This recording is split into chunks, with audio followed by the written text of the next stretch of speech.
One. What's up, everybody? And welcome to a very special edition of Shred. I'm excited to be hanging out. Jason and I just got back from a long week at Inman, and holy crap, I'm excited to kind of do our recap of that on Monday. But today, it's going to be a lot of fun. I know there's a lot of people. There's been a lot of buzz about this. If any of you saw this discussion that started last week, we got thrown in this, and I want to be very, very clear before I introduce both these gentlemen because I have a great deal of respect for both of them. But we were asked to do this. We did not initiate this. We did not instigate this. Somebody just burst and said, "Oh, Scott, we're having a very heated discussion." And somebody tagged Shred and it tagged me and said, "Hey, it would be great if you were the moderator between a discussion." And I have to apologize because the graphic that we created was two boxers, and it's definitely created a kind of an idea or this thought that like, hey, these guys are going to go and beat the shit out of each other, and we're going to drag each other away kicking and screaming. That is not that's not the intention of today. We truly want to educate and to have a really good discussion. So I want to make sure that is very, very clear. And with that, I want to introduce our two guests hanging out with me and Jason today. We have, of course, Scott Groves. Scott is with Consolidated Coaching. And Scott, I forget the lender you are with. Remind me. New American. New American, that's right. And then we have, of course, Mr. Evan Wade. And he has recently started his own brokerage, mortgage brokerage. And that's Epic Lending. Is that correct, Evan? Yes, I own Epic Lending, and then I'm also a partner in Philadelphia Mortgage Brokers as well, with which I've started within the last year and a half or so. Perfect. So I wanted to have these two guys in particular. As I mentioned, they are the ones who started this great discussion on Facebook. As we all love Facebook, and we all love the discussions that can happen there. But as they were having this discussion, both of these gentlemen I've got great respect for. Both of them I've been in the industry for a long time. And both of them really understand originators. And that is our focus today, is the originator. Ultimately, we're all trying to benefit the consumer. We're all trying to help one another. And before we got on this, we were having a good discussion. And Scott actually brought up that, hey, to start this off, let's start with some commonalities. Let's talk about the good and the things that we all agree on. So, Scott, I'm going to let you lead it off and kind of start the discussion there, because when it comes down to it, we are all originators in the end. You can argue who's got the best rate, who's got the best service, this and that. But when it comes down to the end of the day, we're all originators, and we're truly trying to help the consumer in the end. Scott, what are your thoughts there? Yeah, hey, thanks. First of all, thanks to Evan Wade for agreeing to have the discussion. I think it's really great. You know, he and I have gotten into some bitchy cat fights on Facebook. And I'm sure that's just, a byproduct of social media and the current environment we're in. So thanks for being on, Evan. This is awesome. And then Josh and Jason, really appreciate you guys hosting this. It's good to get this information out there for the reach. And then I just want to start kind of where my biases are, right? So I've always worked in the retail model, 19 years. I have never been a broker. So a lot of this, I'm still kind of learning what happens on the back end of that side of it. And I also work in Los Angeles. So fairly unique market. We're an escrow state, not a title state. It's not uncommon for me to have a $200,000 condo, which is about the lowest price thing you can buy in LA, 4 blocks from a $3 million house. So, those are all of my biases and kind of what makes up my mindset on this stuff. But like you said, Josh, and I think just knowing Evan a little bit I do from social media, I think we probably agree on a lot more points than are coming across on social media. And I think it should be brokers and bankers, not brokers versus bankers. And the first thing that I want to say is absolutely positively, I concede or agree that there's a fair number of loan officers that should probably be independent brokers. Now, Evan and I might disagree with that number, whether it's 10%, 20%, 90%. I don't claim to know, but I think there is a fair amount of people in the marketplace that should be independent brokers. I do think that at the end of the day, there's plenty of successful ways to be a person. I do think it's worth mentioning that to be a successful loan officer generally means closing more loans and doing more volume and doing more business. And then if you can help more consumers and more buyers get into houses, that matters. I believe that, and I think we all in general agree that, hey, we're not public school teachers. We're not doing this for free and for total altruistic purposes. So doing more loans as a loan officer is a good metric for success. Now, is there other ways to be successful as a person? Absolutely. But I think on the loan officer side, more generally means you're just being more successful. I think we all agree that doing the right thing for the consumer is by far what's best for our industry. I think in general, providing lower rates, 100% important, makes it easier for the consumer, for the loan officer, for the community. Like, I would love to have lower rates because then I have less fights with clients. And then I also think that when, these conversations are done civilly, I think it's a really important conversation worth having for a couple of reasons. One, I'm a hardcore free market, capitalistic, libertarian guy, and I want all loan officers to know what their options are.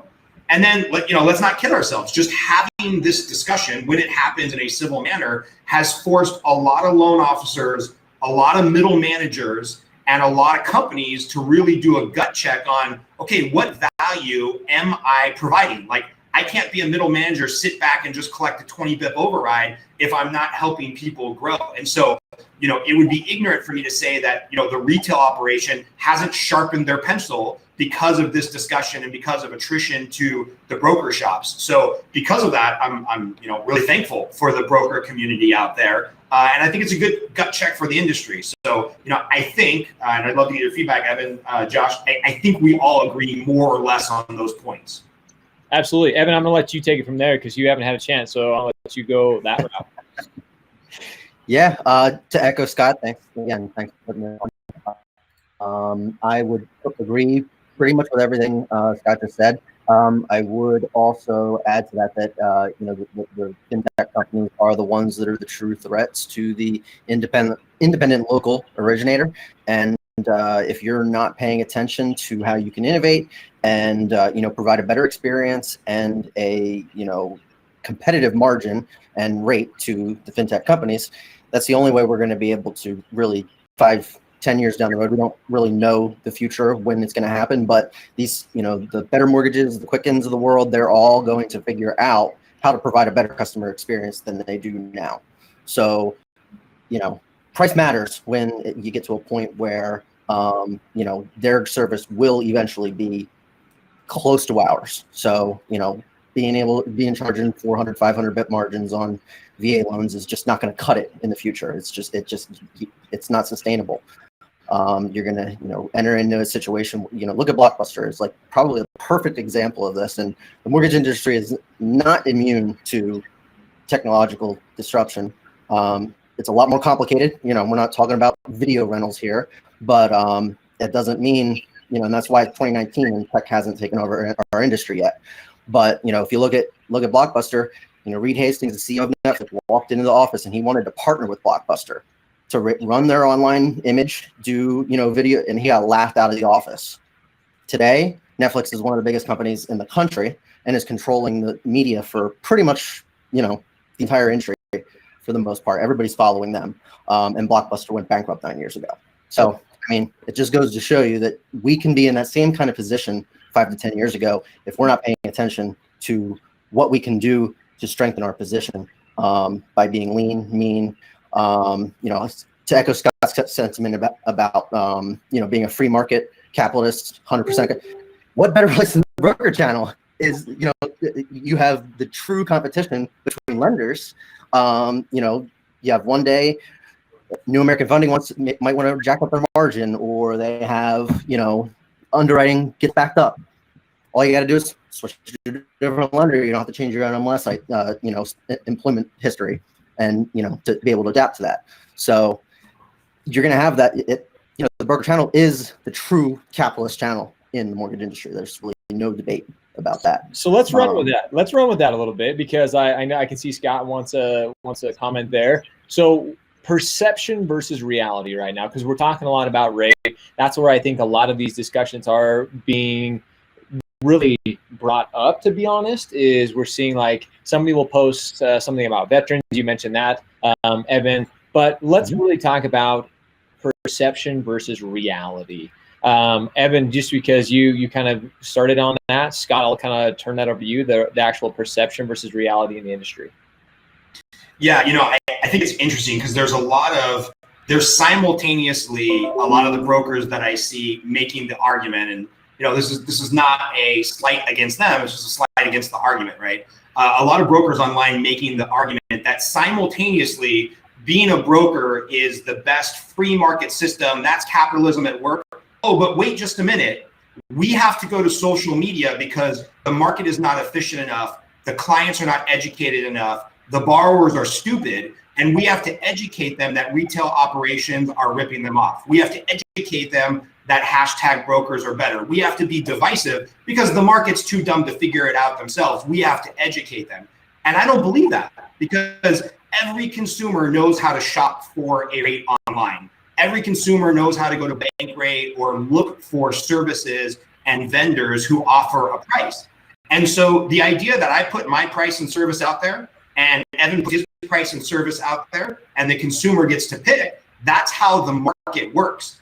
And so when I see stuff online, and this is what gets under my skin and starts the fights, when I see these definitive yet nebulous statements, hashtag brokers are better, retail banks rip you off, and the brokers take this perceived moral high ground, it's like, well, you can't have it both ways. You can't say we're brokers, we believe in an efficient market, we want to be capitalistic. Oh, but you consumers out there, you're so stupid. We have to educate you that the retail banks are ripping you off and that hashtag brokers are better because the market can't figure it out itself. Look, man, anybody can go to Bankrate.com and find the broker down the street in Calabasas who has a better price than me. I put out my price and service, they put out their price and service, we compete, and there doesn't have to be any bad mouthing about each other, about the channels. And that's the part that really gets under my skin. All right, I can appreciate that. So Evan, I'm gonna let you run with it there. So the true statistic here is that 60% of over 60% of consumers are not shopping their mortgage. That data is out there. It's proven. They've done surveys. Consumers don't shop. They're going to go with who they're referred to by family. Usually, actually, most of the time, it's the realtor at the end of the day, who has a relationship with some lender that probably involves some sort of exchange of money of some sort. Usually it's an MSA, and that just results in more cost to the consumer at the end of the day. So yeah, they're trusting the professional to be able to refer someone who is going to provide a great service, and they're just trusting that professional that you're going to get the best deal possible, and that's just not happening these days. I mean, it's the reality. So yeah, I mean, for us to put that message out there that statistically we provide a better value, we're closing loans faster than most of retail, we have better rates, and we can do anything product wise. Scott mentioned $200,000 condos and $3 million. There's no product. We have those products too. There's nothing that New American Funding offers that we don't. The only thing that we're not strong on that I would concede are jumbos. And I can't tell you how many referrals I've given to my best friend that actually in LA working for PNC, because she blows everybody's jumbo rates out of the water, whether you work for retail, broker, anywhere. The big banks are buying that market. So that's the best place for the consumer to go for that particular loan. So I'll concede that. Everybody concedes that in the broker channel. On the paper jumbo, we're not going to win. So, but I'm primarily focused on providing the best value to the consumer.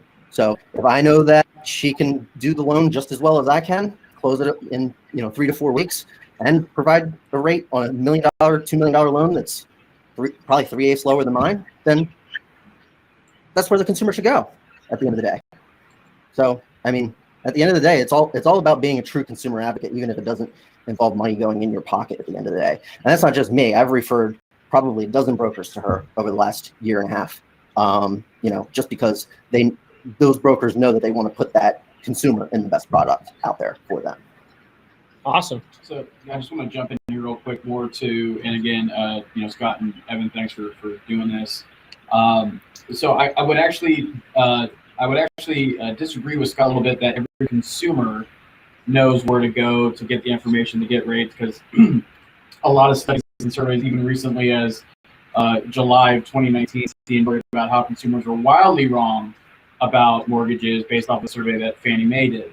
And so we all think just because of the internet and everything else that's happening that consumers know where to go. They know where to find rates, Bankrate, Lending Tree, Quicken, all the ones that we know because of advertising. And I think all of us, and I'm not singling anybody out. I'm just saying all of us, because we're in the industry, we tend to have blinders, and because we see the marketing, we see everything more than the average consumer does. I'm telling you right now, from family, friends, and stuff like that, I get it all the time. Should I go to Zillow? Should I go to Quicken for my home loan? It happens all the time. So I think we kind of overestimate that consumers know this. They know about the down payment. They know, but like I just said, and I'll reference this again, is the CNBC article. I think it was like around July 11th, somewhere around there. They did that based off of that Fannie Mae survey. I think around 3,000 people, and people just are wildly wrong about what it takes to get a mortgage rate and otherwise programs, and what the difference is between going to their local bank. Forget retail. I was 10 years as an independent mortgage banker. So whether the difference between a mortgage broker or a mortgage banker even is. So I would say that consumers don't know as much as we think that they do. Well, we know that from being even at Inman. Exactly. I mean, we had conversations with real estate agents that don't know the difference. Like, dude, they have no idea. Yeah. Like they actually make it worse. Some of the discussions I had with real estate agents that are top producing real estate agents, they had no and trying to educate. They are with some of the tech, and I think that is one of the things that I saw being at Inman. There are tech companies, and this was said on stage, and people are going to hear me. I had a chance to actually meet Rich Barton. And I'm going to talk about that because Rich Barton really rubbed me the freaking wrong way, the CEO of Zillow. And something he said on stage is they literally are trying to replace the loan officer, which goes along with a comment that just came in. And I want you guys to, this wasn't planned, but I want you guys to kind of talk about this. John Riley just commented, the best way to get the lowest rate is to eliminate loan officers. To all you fools pushing lower rates, if that's all you can sell, you will be destroyed by call center AI banks. I want to hear both of you guys' take on that. So Josh, I think this is really important because the truth is, if we're really just talking about rate, everybody has that bank or credit union in their area that has a better rate. I don't care who you are in California, Navy Federal Credit Union will decimate brokers, retail, big banks on their V8 rates. So if there's people out there really advocating in California, I'm here just for the veterans, go put on your suit, make 40 bips, go work at Navy Federal Credit Union, and they'll crush. And same thing with the banks. And I think another thing that's really important here, I looked up this terminology because I knew this was going to happen during this discussion. I want to make sure I got the definition right. There's this idea in arguments of a snuck premise and sneaking things in as if they're just fact. This shirt that I'm wearing, bankers are best. It's a snuck premise. It's there just to be inflammatory. I'm going to throw away this t-shirt when we're done because the truth is this shirt probably offends 30% of the people in the mortgage market on the broker side, and that's not my intention.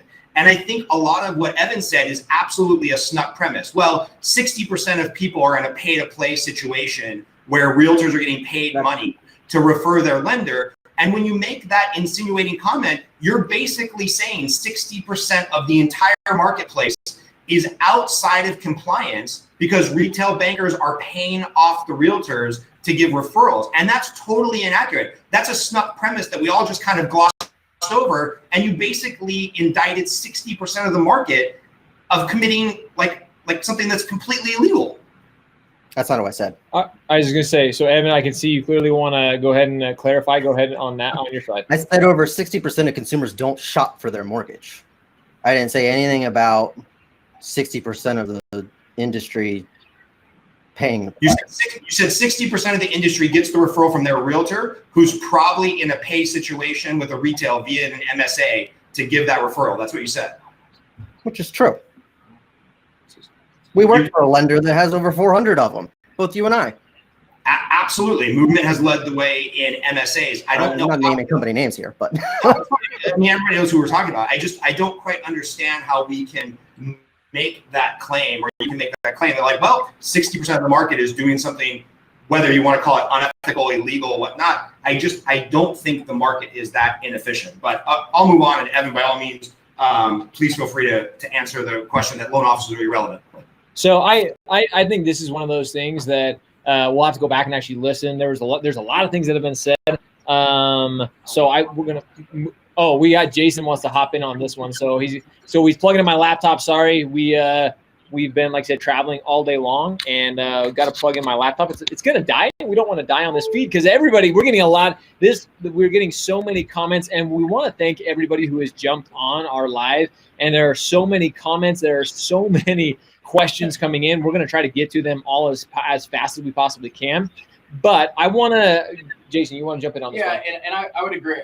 I don't think that's what Evan was meaning. He was just saying about shopping mortgage, but mentioned MSAs. So, I don't know about you, Scott, but again, I was 10 years independent mortgage banker. I dealt with a lot of compliance, and I'm not going to say it's 60%, but I'm going to say there are, and you could actually talk to some of the people that actually do continuing education on a high level, looking at these systems, the softwares where they're partnering up, where the loan officer's paying, MSAs and whatnot.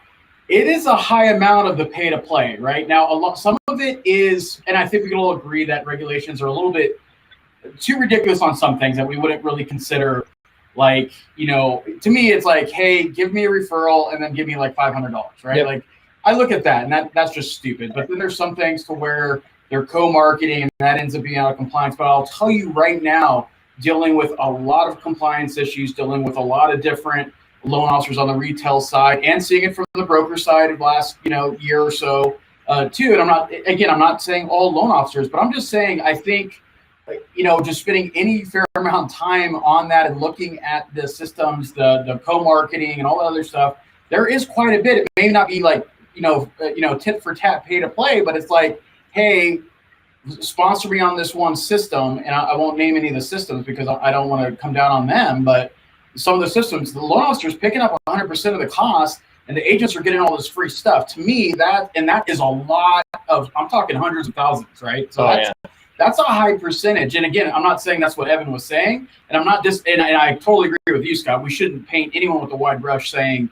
that it's all of that, but I'm just saying it is a rampant part, especially since the new administration has come in and the CFPB has perceived to have lost a lot of its bite, like it had with enforcement by fines, right? So I'm just saying, like, it is I view it's a high. It's definitely not 60%, and I know that's not what you're saying, Evan, but right, it's a pretty high amount. Yeah. So with that, go ahead, Evan. I wanted to add to that, and the whole MSA thing. It's not even it. That's MSAs are not by themselves illegal, right. But what they do, when I started to become more of a thought leader in the industry, and I thought about these MSAs, and I knew what a lot of these companies are doing is they're creating captivity for the LOs that are working for that company. Yep. So if you're attached to an MSA and you leave that company, you're immediately getting a cease and desist order in the mail. Say you're not to talk to that realtor. You're not, the realtor that you went into that office and developed that relationship. I don't care if the company's spending $5-10 grand a month for you.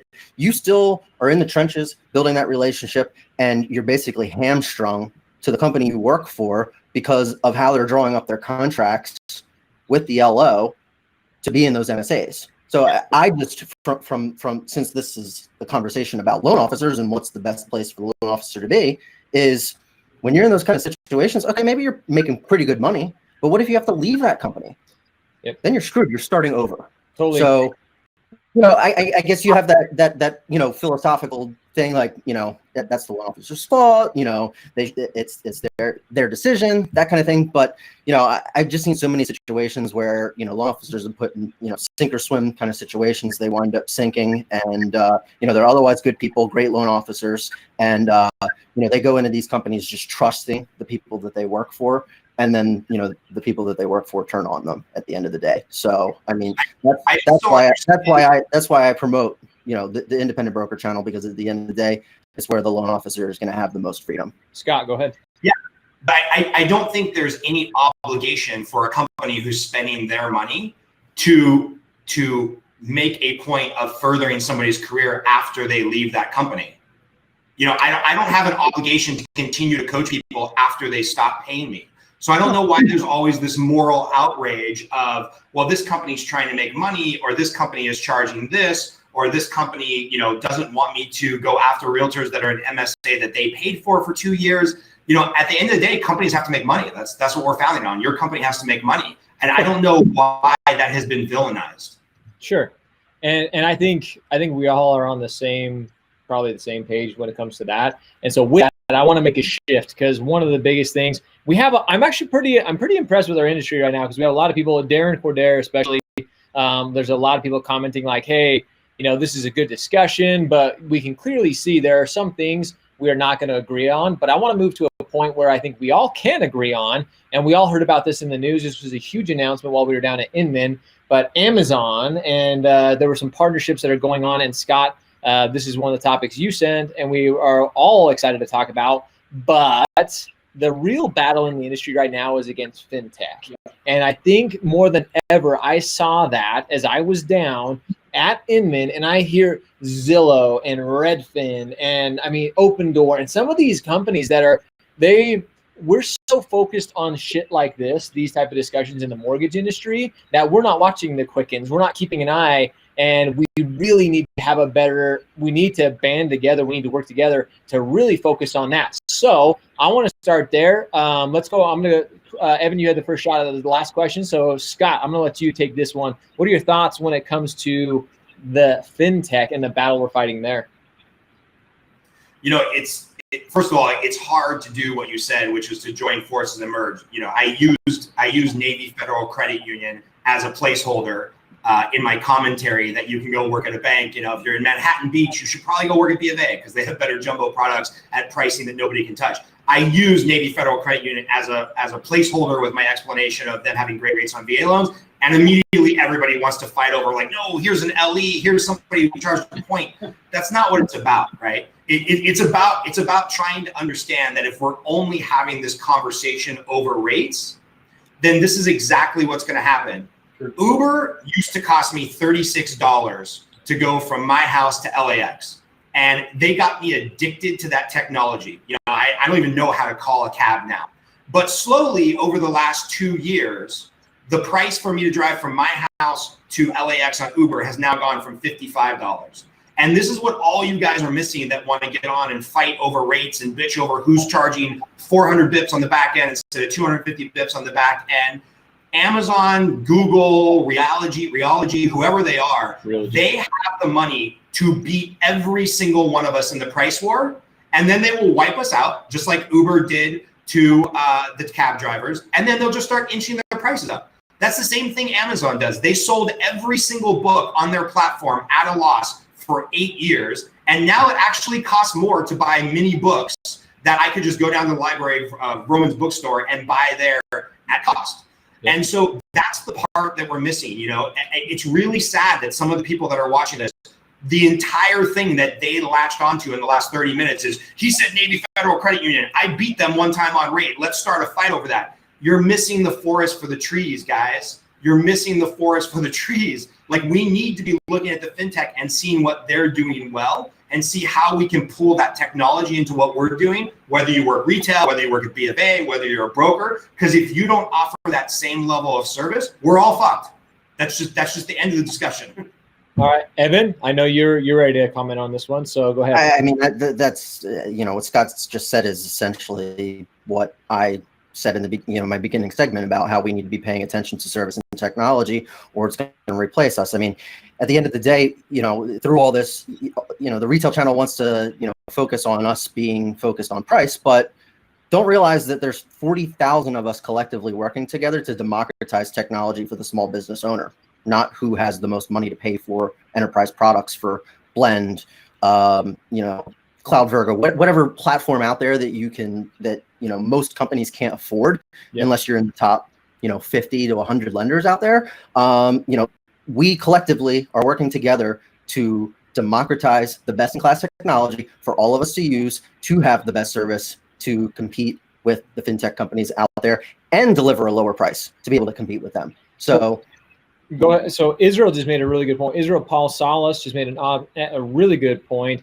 Amazon is not always cheaper, it's just convenience. And I think that's something as technology, as fintech continues to grow, and you guys have both made incredible points on this, it's going to be the convenience of it as well. I truly believe at heart that this will always be a relationship game. There always will be a human interaction needed at some point during the transaction. I don't think it will be completely replaced by technology. I think technology will play a big piece going forward. But again, Amazon doesn't have, Scott, you mentioned that, books aren't cheaper on Amazon anymore, but it's super convenient. I can do it from my home in my freaking underwear. I can order whatever book, or I can pull it up on Audible. So I think convenience starts to play a big play in that. What are your guys' thoughts there? So I agree. And, at the end of the day, I mean, Scott, I'm gonna ask you directly. We provide the same level of service. We can close a loan the same amount of time as you or faster. We have the same products, actually more products, but I charge 150 bips less. Who should the consumer go with? I would disagree with. How? That's like saying I'm pro-choice, you're pro-life, and just by saying it, one of us is right. That's not how discussion works. Like, this is my big complaint about the broker community. If you walk up, it's simple. It's simple. And say you're inferior, and then I want to have a civil conversation. That's not how any of this works, Evan.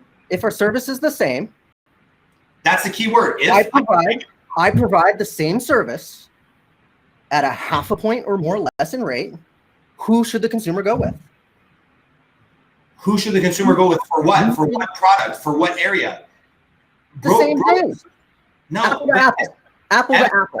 I offer it half a point less. All right, so I'm going to go ahead and stop it there on this point of it, because clearly this is one of those things that both of you could make arguments on both sides of it. We're not going to, unless you guys have great question.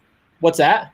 It's a simple yes or no question. So no, it's not a simple yes or no question, because here's the problem with the debate, Josh, and I don't want to argue with Evan about this. Go ahead. Evan works in an area in Philadelphia where there's a lot more conventional and government business. I work in an area where there's a lot more jumbo business. He runs his business one way. I run my business another way. We're in completely different geographical areas. So for somebody in the, suburbs, like I had a long conversation with Chris Griffith, where he's at, northern Texas, southern Oklahoma, his book of business, he should absolutely be a broker.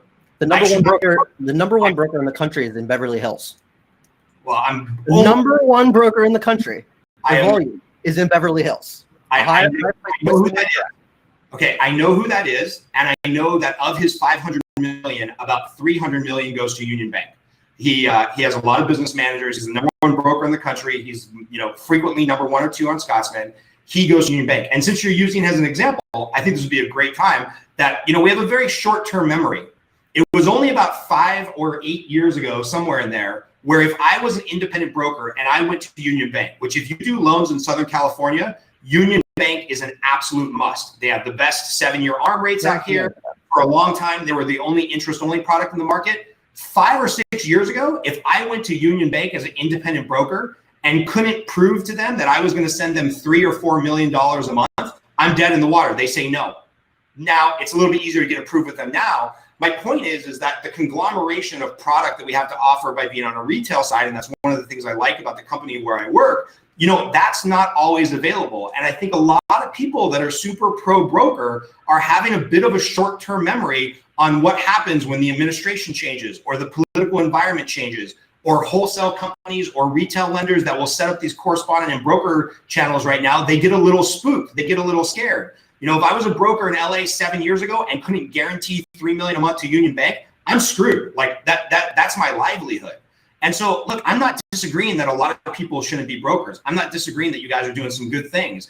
But to get into fights about this all the time, about over 50 bips, 100 bips, like there is not a moral obligation to deliver the client the absolute lowest rate. If there is, then Evan, you can set up your operation at 50 bips with Quicken. Like I'm not insulting you for being at 125 or 150 with Quicken when you could be at 50. I'm not insulting you for being at 200 or 225 with UWM when you could be at 125. Why is it okay to take that moral high ground on the other direction? It's not about taking moral high ground. It's simple. Like I said, you provide the same level of service. We offer it cheaper. The consumer's going to go with the cheaper option. You keep saying the same level of service, but if I troll around, the Mortgage Pub or Mortgage Loan Officer Network, I'm seeing a lot of posts start to come in, and Michael Ullman just pointed out, a lot of posts start to come in like, oh, I can't get in touch with my AE. We're 11 days in underwriting. Now, I know Quicken and UWM do some awesome stuff, but they're also not going to do manual underwrites. They're also not going to do government loans under 640. They're not going to do a lot of the stuff that, you know, are for the truly most underserved in the housing market. So yes, those two are outliers on their technology and their speed, but we're seeing it all the time. Oh, I'm at New Res, I'm at Plaza, I'm at whatever, and I can't get in touch with my AE. I can't, you know, there's a lot of those conversations going on. And I don't cherry pick those because I don't like to make arguments off of anecdotal evidence. But the blatant statement of I have better service, I have better price, it's just it just doesn't hold water, man. So I'm going to go ahead and shut it there on that chapter, because I think this is unfortunately, and I'm watching the comments on LinkedIn, I'm watching the comments on Facebook, and this is truly, this is sad to me. I was happy earlier. Now I'm a little distraught, because this is truly the topic that is totally tearing us apart. Or somebody commented earlier about, you know, who advocating for both sides on Capitol Hill, who's really in it to really look out for the originator, because it's discussions and topics like this that are distracting us from the ultimate, going back to the fintech, going back to, now, will Amazon be the one to come in? Who knows? You know, Keller's jumped into the game. There's a lot of these companies who have really deep pockets. I'm not saying that mortgage companies don't, but there's a lot of companies out there who are a lot bigger, these type of discussions are distracting us. So we need to come back. We need to start. And I guess here's my next question is, can we? Is it possible? I mean, clearly you guys have both sides. You guys are both very smart guys when it comes to this. You guys both, whenever it comes to defending our family, defending our tribe, we're always gonna, you know, we're gonna always be one-sided, and that's okay. But, and I wanna lead into this, is there truly an opportunity to collaborate, to work together? Sure. I'm not as optimistic, Josh, and this is why. You know, the broker channel, we'll just say the broker channel in general, and I have nothing personal against Evan. I'm just arguing with the premise.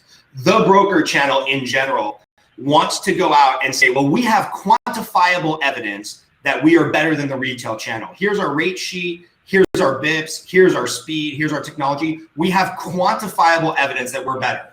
And then when I turn around and say, okay, if I'm going to take career advice from somebody, I want quantifiable evidence that they're better than me. And I look up the people that are the loudest on social media, and they fund 2 loans a month, 3 loans a month, 4 loans a month. Well, I don't want to take career advice from that person. You know, when I'm getting hammered about, you know, how poorly I run my business, or how I'm captive, or how you're making bad business decisions, and then I look these people up and they fund 2 or 3 loans a month, that's not who I want to learn from. And when I post that production, the brokers say, whoa, you can't fight back with quantifiable evidence. That's a douchey thing to do. Why are you posting people's production? It's like, well, you just insulted every retail CEO. You just told every loan officer that works at retail they're stupid because of all these quantifiable, measurable factors. But then when we try to bring quantity back to the conversation, like, I don't know, to make the Scotsman Guide as a mortgage banker, you had to do 60 million. To make Scotsman Guide as a broker, you only had to fund 15 million. So clearly the success ratio by volume of people that are retail versus broker, it's like 4x for the people that are producing at a high level on the retail side. And that's where I want to go. That's where I want to go. That's where my team wants to go. But every time we try to have quantifiable discussion like that, we get insulted. Whereas we're supposed to take all the quantifiable talking points from Evan and the broker community at face value. It's insanity. And that's why I think it's going to be very hard to find a common ground. Okay. Evan, what are your thoughts on it? I mean, I'm happy to connect you with people that are funding over $100 million a year as brokers. There's plenty of them out there. That side of it, I get that. But is there opportunity, Evan, for collaboration? Again, I know you two are very passionate about this. I said that yes off the bat. Why not? So how do you, let's take that further. How do you see that? What does that collaboration look like, Evan? I mean, at the end of the day, it's what we've been talking about this whole conversation. We need to be focused on how we are going to, you know, combat the fintech companies from taking our jobs. So that's, I mean, at the end of the day, we're all in that together. Which the difference is what we disagree on is how we get there.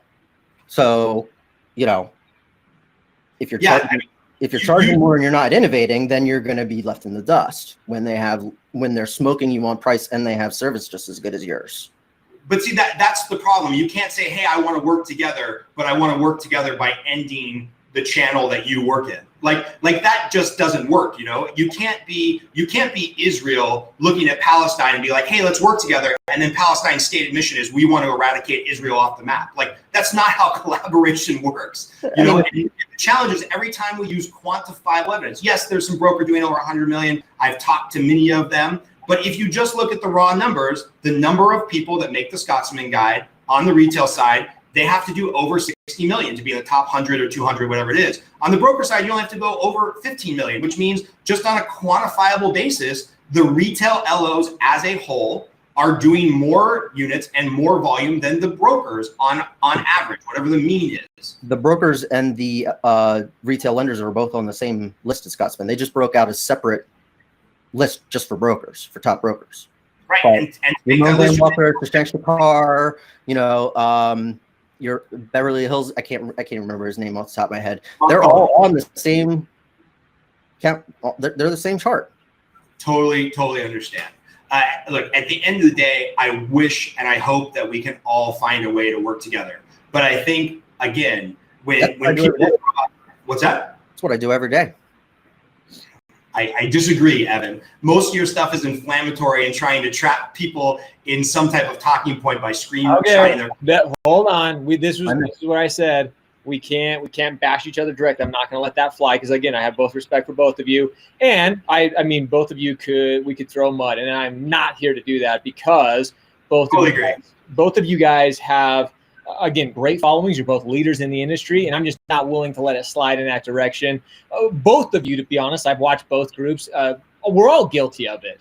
And unfortunately, that's one of the things that we have to eradicate because I see both of you and the knowledge that you have from your experience, from your time in this industry. And it's leaders like you, both of you, that we need to be like, yes, we have differences. Yes, whether it's price, whether it's service, whatever you want to be the lead of your discussion, at the end of the day, we do have to find a way to collaborate. When I founded Shred, when I started it, it's funny, my goal, my vision was uniting the industry through collaboration. But Jason and I have recently changed what Shred is all about. And it's saving the industry from itself. Because this is exactly why. It's these type of things we need to collaborate. Because Evan, I know you want to collaborate. Scott, I know you want to. Scott, unfortunately, I agree with you. Not unfortunately, but I agree on the point where I don't know if it's possible. The more and more I see it, especially as I've seen more in real estate, as Jason and I have been involved with that, as we're involved on the retail, on the broker side, I truly don't know if it's possible. I don't know if the leadership is there right now. There's some great people on both sides, but they're not advocating for the consumer, which ultimately that's what it comes down to at the end of the day, is educating the consumer. Ultimately, like you said, Evan, getting them the best deal, whether you call it the best rate, the best price, whatever it is, but helping them achieve the dream of home ownership. That's really what it's in for. And again, if we don't find commonalities, we've seen, Jason and I have been in some rooms and seen some technology recently that it is very possible, as was commented earlier, the eradication of the originator is possible. Like, it is absolutely possible. And that's the part that scares me. So with that, I want to give you guys. You said real quick, Josh? Go ahead. Absolutely. On the technology side, and this is an important reason why I think it's important to bring up people's production, is that I see this industry going the direction of H&R Block. 20 years ago, every accountant, CPA, whatever the case may be, was like, oh, H&R Block, TurboTax, it's never going to work. Filing your taxes is such a personal, intimate experience. I have to have so much knowledge. I have to be so smart. Well, now 60% of CPAs and accountants are unemployed or retired. And, QuickBooks and TurboTax and H&R Block have taken that over as a low-cost provider. I see our industry going the exact same direction, where you're either operating, and sadly, I think the brokers are leading this charge with the constant conversation about rates.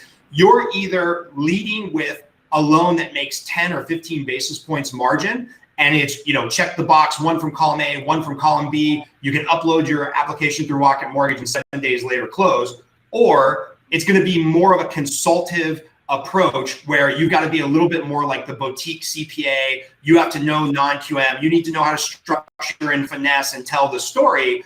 And why I think it's relevant to post-production is that if somebody's doing 1 or 2 or 3 loans in this business and they see 50% of the business walk out the back door or whatever the TurboTax, nobody's staying in this fund alone every month and make $50,000 or $60,000. It's just too hard. It's just too stressful. I'm not trying to be obnoxious, but if I take a 50% pay cut because Amazon figures it out and TurboTax is the mortgage industry, I can still feed my family and pay the bills and be okay. And then I'll just rebuild and come out the other side on the boutique side. But I think it's relevant because these people that are giving career advice and they're funding 1, 2, 3 loans a month on either the retail or the broker side, their days are numbered. Like they're dead man walking and they don't even know it yet. I 100% agree with this, Scott, and then I'm going to let you go with this, Evan, because I'm going to refer to my good friend Barry Habib with MBS Highway. He talks about being an advisor. It's not about just being a loan officer anymore. It's not about being a mortgage professional. You have to be a true advisor. Like it's not going to, when at the end of the day, you have to know your craft. You have to be the master of your craft. And if you're not educated like both of you are within your own respective realm, you are going to absolutely get cut down. Now, a really good point was just brought up by Mike Eaton. And I actually do agree with this point. You kind of alluded to this, Scott, and Evan, I'll let you go just right after this. But those loan officers, and I believe this is not a knock. Everybody in the industry, I have a great respect and love for. But even when I was learning, when I was a loan officer only doing a couple loans a month, I didn't know as much as loan officers who were doing 20 or 30 loans a month. When I got to that point, when I was doing that type of production, I knew way more. I was doing more transactions. I understood better what the borrower needed. So those who were doing that type of production, I agree with what you were alluding there to, Scott, is they're a really great option for the consumer. But with that, I want to turn Scott or Evan, I want you to kind of your final thoughts really when it comes down to this.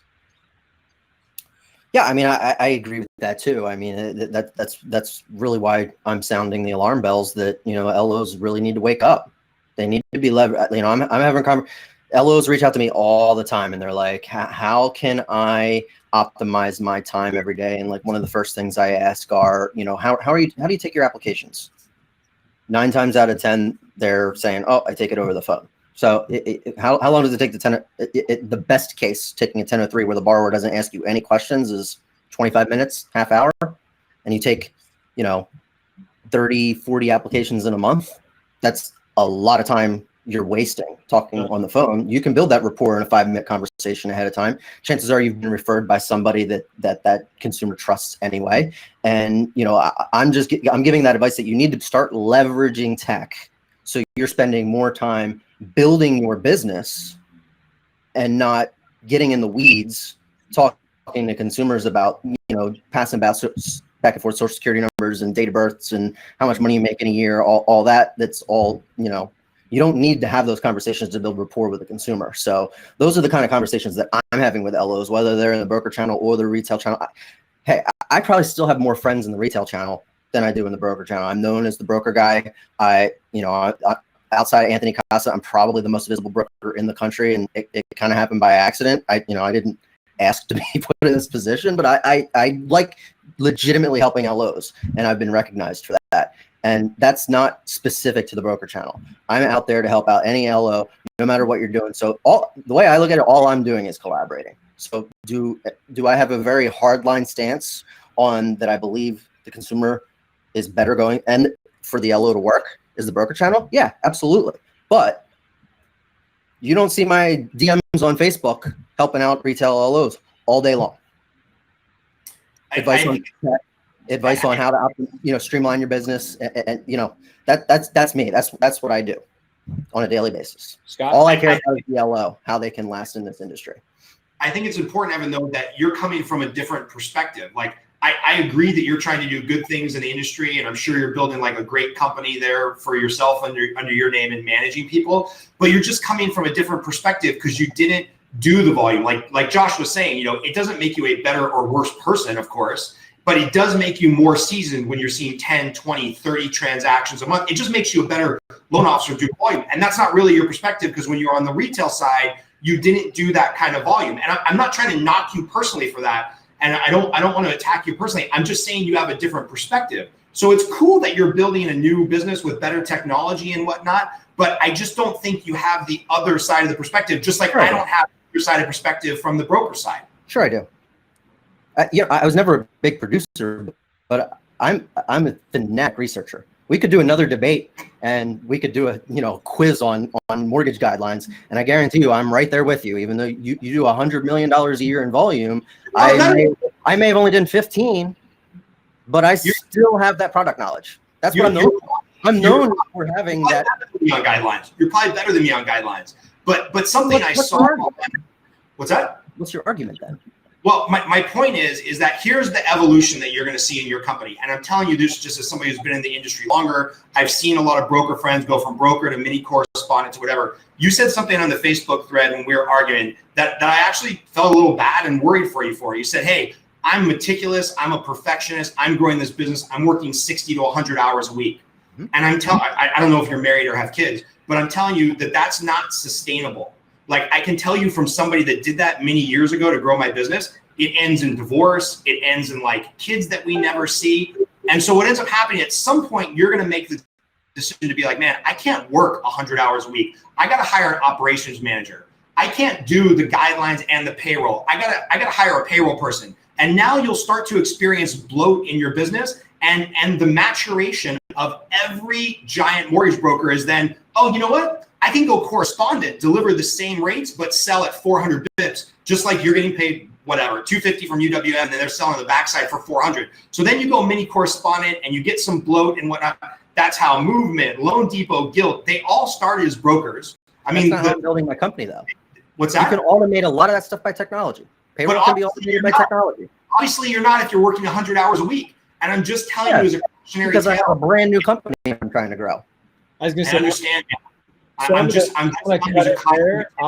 you guys both have good points on this one. I think we've all been, we know how, I'm not going to defend Evan. I'm not going to defend either side of this, but when Scott, I know like was Consolidated Coaching and growing your business, me, when I was growing my brokerage, you put in a lot of time in the very beginning. And it is, absolutely. I agree with you, Evan, you're putting in a lot of time right now. Hopefully with where Scott's going with this, it will be able to be simplified. You'll be able to spend less time doing that, but in the beginning, you absolutely have to. I want to bring up a point kind of to end on this. Ken Crute mentioned this. More volume does not equate to a better loan officer. There are loan officers that can't pull credit to do $50 million a year, which I absolutely agree with. And this is my fear. Is there are still loan officers out there that they are not the best choice. Both of you gentlemen here that are on the conversation and many more watching here, that we are the ones who do understand our craft. And I think those are the ones who we really need to focus on and continue to get better, because there are loan officers that I've had conversations with. Even at Inman, I was having a conversation with a real estate agent, and he was telling me about his preferred lender who didn't know shit.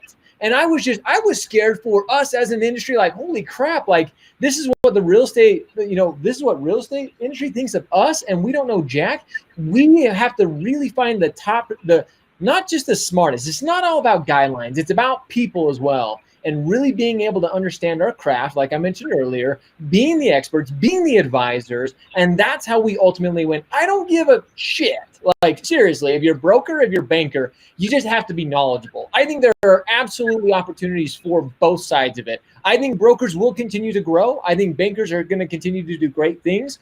But ultimately, at the end of it, I truly hope we can find some commonality, because the more and more I've seen it, I do worry, whether it's Amazon, whether it's Zillow, whether it's Quicken, whoever it is, we have to work together, or those companies will come in and they'll cut compensation down, and we'll be working for pennies on the dollar doing this transaction. So with that, guys, I want to thank both of you guys. We've gone for an hour. I appreciate both of you guys' perspective on this side. I want to give you both just one quick opportunity, 30 seconds to kind of end. Again, we want to thank everybody. There has been an incredible amount of engagement here. Oh my gosh. It is absolutely lots of comments coming in right now. Want to thank everybody, both channels from LinkedIn, Twitter, Facebook. Thank you so much. Let's go ahead and I'm going to do a coin toss.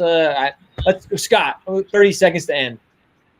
Yeah, so look, I think there's absolutely a place for the broker. I hope that we can all work together. And my thought, what I've seen successful brokers in the past, it was an overlap of the Venn diagram of people that were entrepreneurial, knew their guidelines, and then had the experience to be self-motivated and do their own lead generation. And the people that are chiming in the loudest probably fit that Venn diagram. You know, they're all three of those things. They're entrepreneurial, they're self-motivated to do the lead generation, and they can be adamant pros and know their guidelines. And that's a great thing.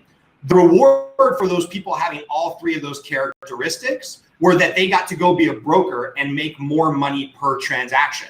And that's great. I think that's wildly successful. Maybe one day I'll do it.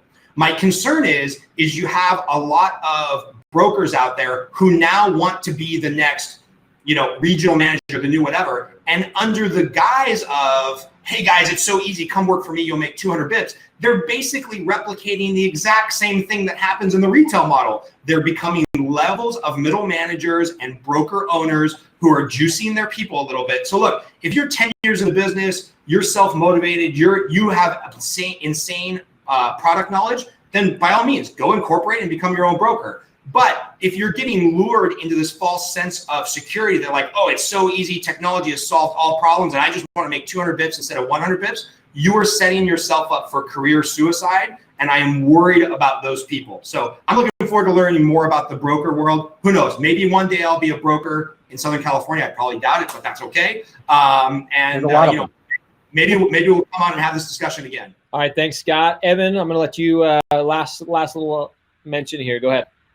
Yeah, I mean, I'm just personally very excited about the broker channel. You know, we're at the very beginning. We're still in like the early adapter stage of the collective behavior of the threshold model. Like over the next year, 2 years, we will be back at 40-50% market share, and we will be a force to be reckoned with. So, I mean, all we're doing is putting out that positive message that, you know, you're going to have that true independence. You have product optionality. You have multiple rate sheets, true free market competition. I can't speak for other companies out there, you know, that are hiring loan officers, but my entire company's built on scalability. That's all I'm thinking about.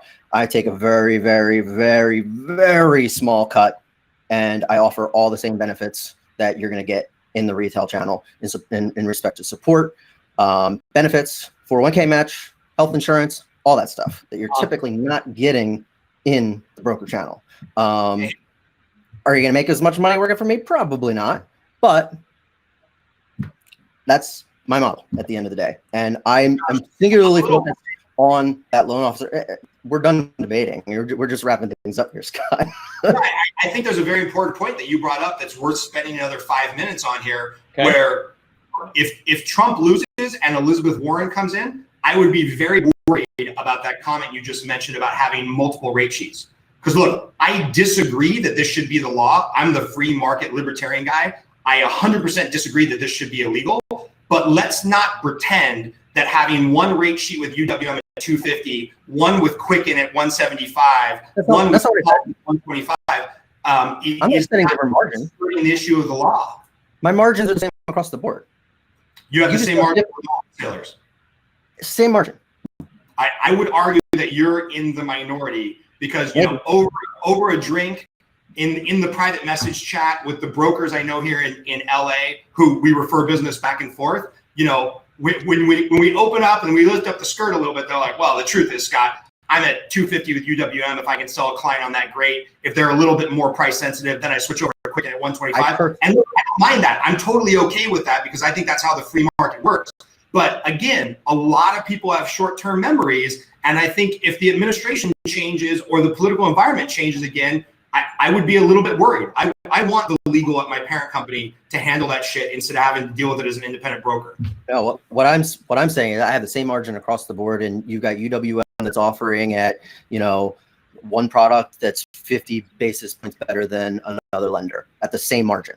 That's what I'm talking about by product optionality, because and rate competition, because you have different lenders that are looking for different types of products at different times. And that's what I don't believe to have a different lender paid comp from lender to lender to be, you know, it might not be outright illegal, but it's opening yourself up to all sorts of risk in respect to, you know, disparate impact, fair lending, all kinds of different laws out there that, you know, you could unintentionally find yourself in, even if you're not doing it intentionally, if you alter your lender paid comp from lender to lender. I really respect you for doing that, because to be clear, I think we have the same problem on the retail side with this culture of pricing exceptions, where depending on how hard somebody pushes depends on what rate they get. And I think that's equally problematic in the retail and the broker. I'd rather be part of the bigger target. I've been there.